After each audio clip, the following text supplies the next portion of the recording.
4 alasan Bilal bin Rabah dipilih menjadi muadzin pertama. Bilal bin Rabah adalah seorang budak berkulit hitam yang berasal dari Habasyah, Ethiopia. Majikannya, Umayyah bin Khalaf, adalah salah satu elit musyrik Makkah yang sangat menentang Rasulullah dan dakwah Islam. Bilal mulai tertarik dengan Islam ketika sering mendengar Umayyah bin Khalaf dan teman-temannya membicarakan Rasulullah dan Islam. Singkat cerita, akhirnya Bilal menemui Rasulullah dan menyatakan diri masuk Islam.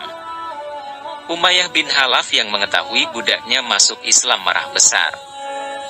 Berbagai macam tindakan kasar dan sadis dilakukan untuk memurtadkan Bilal. Mulai menjemur Bilal di padang pasir tanpa pakaian hingga menjatuhinya batu besar. Tapi Bilal tetap kekeh dengan keyakinan barunya, Islam. Abu Bakar memerdekakan Bilal bin Rabah setelah mengetahui keadaannya yang begitu malang. Semenjak itu, Bilal selalu berada di dekat Rasulullah. Ia ikut berhijrah bersama Rasulullah dan para sahabat lainnya. Tempat tinggal Bilal pun tidak jauh dengan rumah Rasulullah ketika di Madinah. Bilal menjadi ahlus syufah dan tinggal di emperan Masjid Nabawi bersama para sahabat lainnya. Sementara Rasulullah tinggal di sebuah bilik yang masih menyambung dengan Masjid Nabawi. Di dalam Islam, semua manusia itu memiliki derajat yang sama. Hanya ketakwaannya lah yang membuat mereka mulia di sisi Allah, bukan warna kulit, suku, atau rasnya. Hal itulah yang dialami Bilal. Meskipun ia berkulit hitam, berambut keriting, dan berlatar belakang budak, namun Bilal lah yang dipilih Rasulullah untuk mengemban tugas yang mulia, yaitu menjadi muadzin pertama. Tentu saja ada omongan miring terkait hal ini.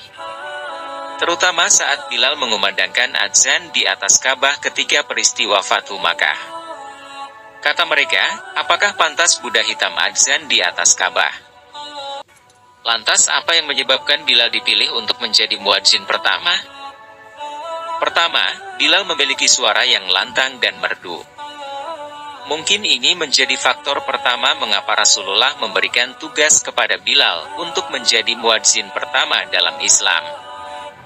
Dikisahkan bahwa siapapun akan bergetar hatinya manakala mendengar Bilal bin Rabah mengumandangkan adzan atau membaca Al-Quran. Kedua, Bilal sangat menghayati kalimat-kalimat adzan. Ketika Bilal masih menjadi budak Umayyah bin Khalaf, dia disika dengan siksaan yang sangat keras agar keluar dari Islam.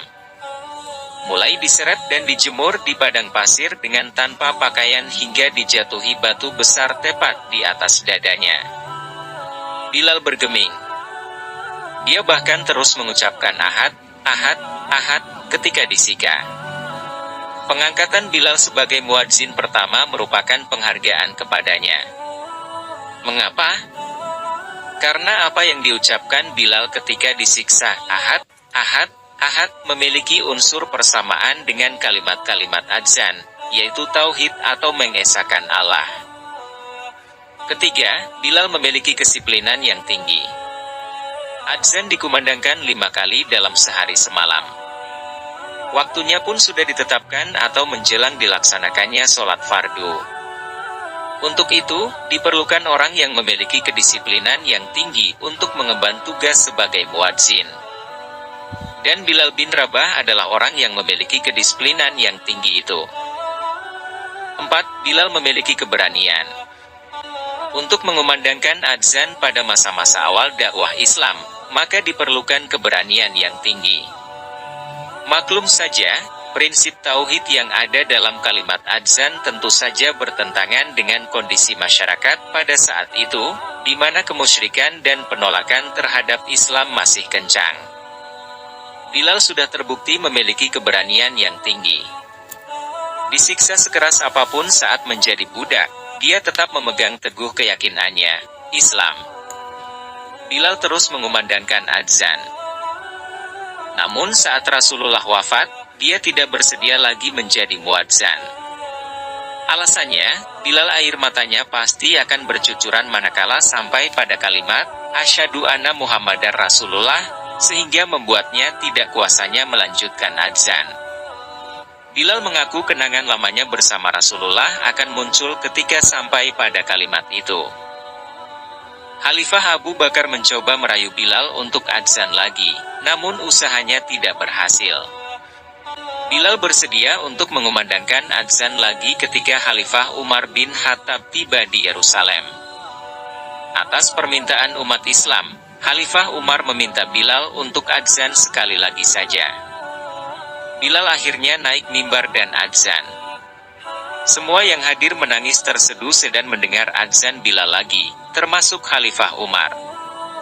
Dan itu menjadi adzan terakhir Bilal.